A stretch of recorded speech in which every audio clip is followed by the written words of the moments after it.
Toutes et à tous, c'est Thomas, au tuteur sur Clash of Clans. J'espère que vous allez tous très bien. Aujourd'hui, on se retrouve pour cette quatrième journée de Ligue de Clans, donc qui, comme malheureusement vous allez le voir, s'est soldée par une défaite au final. Honnêtement, ils ont tout bonnement été meilleurs que nous. Après, c'est dommage qu'on ait fait deux one star sur cette manche-là. Donc, on va se retrouver tout d'abord pour l'attaque de Fulfulito. Donc, comme pour la journée précédente, il va nous faire un très beau Minogue.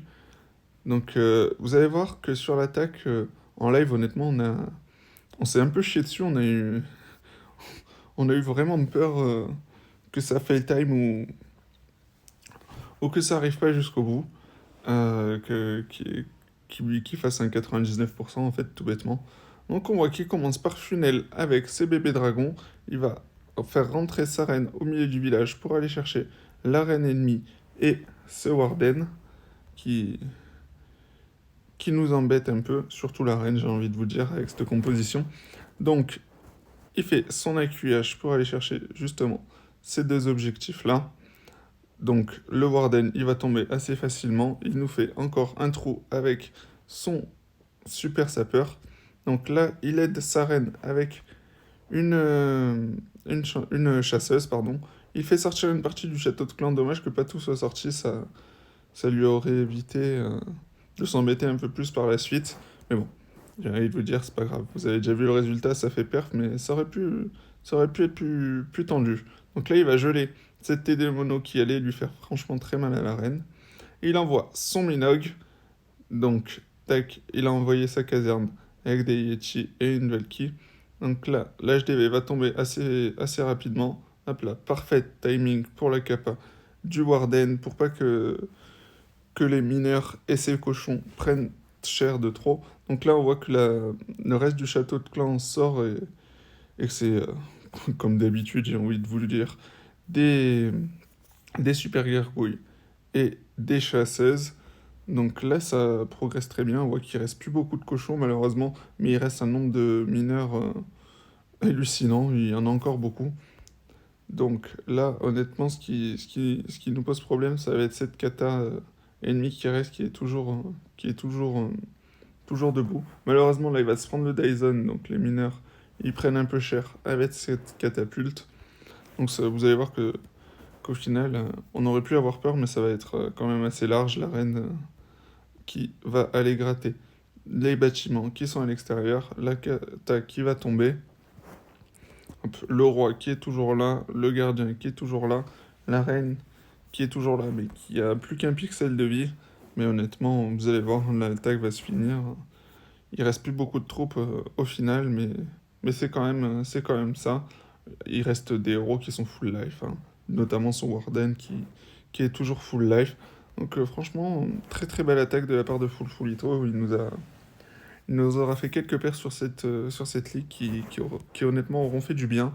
Donc GG à toi, très très belle attaque. Ensuite, on se retrouve avec l'attaque de Guy. Donc vous savez ce que ça va être du super bébé drag.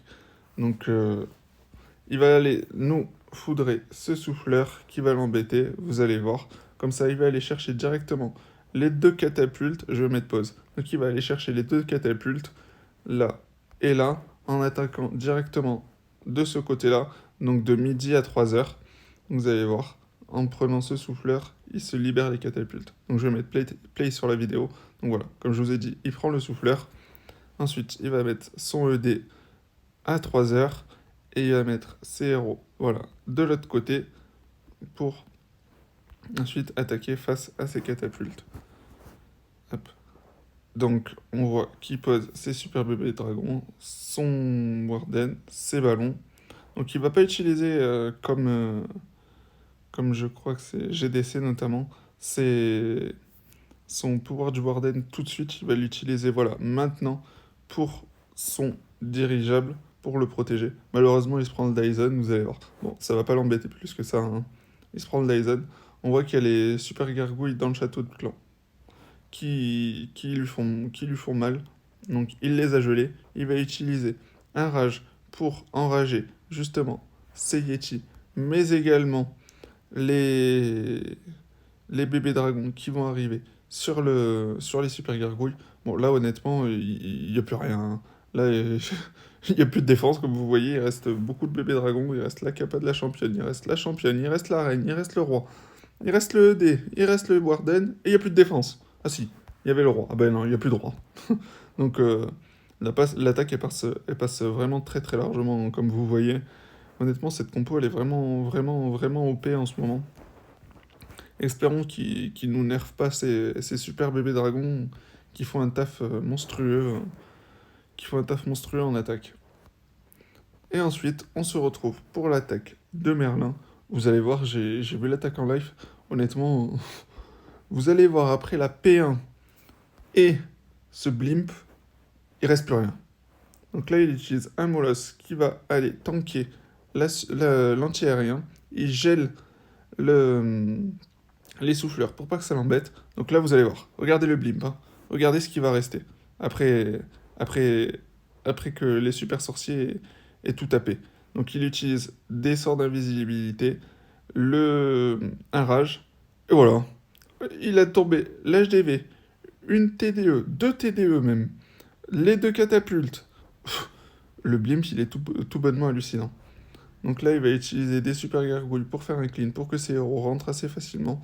Et on voit qu'il a déclenché le CDC pour pas que justement ce CDC l'embête après dans la seconde partie de son attaque. Donc il utilise son roi, sa reine, des chasseuses, pardon, et un golem de glace. Donc là, il va utiliser le sort de poisson sur les super gargouilles qui sont sortis du château de clan. Donc il va prendre, justement, il va faire tomber ce château de clan.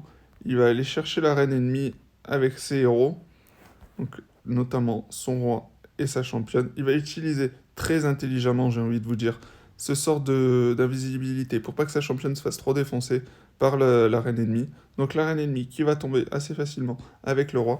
Très intelligent aussi, il utilise ce sort de gel pour pas perdre la championne trop bêtement et trop vite surtout.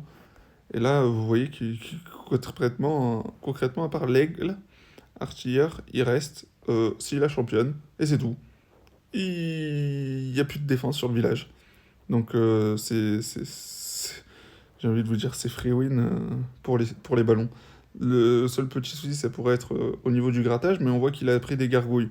Donc, comme vous pouvez vous... En plus, il reste encore un molosse, il reste le warden. Donc là, honnêtement, l'attaque, elle est pliée. Hein. Concrètement, je ne vais pas vous mentir. Quand on a vu ça en live, on a vu cette attaque de Merlin, tout bonnement exceptionnelle. On s'est dit, waouh, très magnifique attaque de ta part, mec. Franchement, GG à toi, c'était épique. Honnêtement, grosse attaque de sa part. C'est énorme. Regardez le nombre de troupes qui restent au final à la fin, c'est un truc de fou. Gros GG, mec. Bon, j'espère que cette vidéo vous aura plu. Je vais vous faire la vidéo de la journée 5, que je vais vous spoiler un peu. Donc vous l'avez vu déjà auparavant, mais qui s'est soldée par une victoire. Large victoire de notre part, 35-32. Honnêtement, on a fait une très bonne manche sur celle-là. Donc voilà, j'espère que la vidéo vous aura plu. N'hésitez pas à commenter, liker, partager, à me dire ce que vous...